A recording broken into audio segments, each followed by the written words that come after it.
If you missed number 4, why did the author use the word exacerbates in paragraph 10?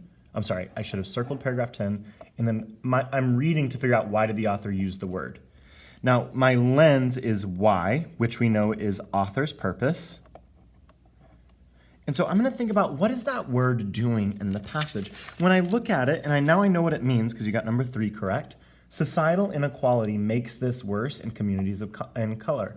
We need Congress and the states to take action to fix the Safe Drinking Water Act. So when I'm considering this, I always think about what would be different if the word wasn't in the passage.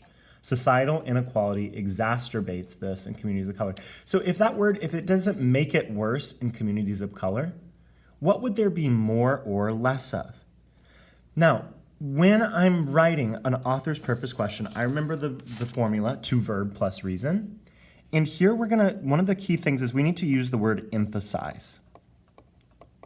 All right? So I'm looking for emphasis here. So I'm going to say the author used this word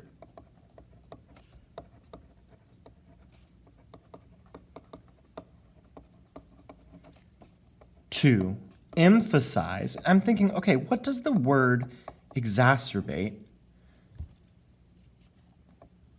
I'm going to say to emphasize that. I'm trying to think, what is the word exacerbate doing in the passage? It's saying that societal inequality, so inequality when things are not equal in society, makes it this worse in communities of color. Okay, this is living with drinking water violations, basically having dirty water. So I'm seeing the word exacerbates is emphasizing that this issue is worse in communities of color.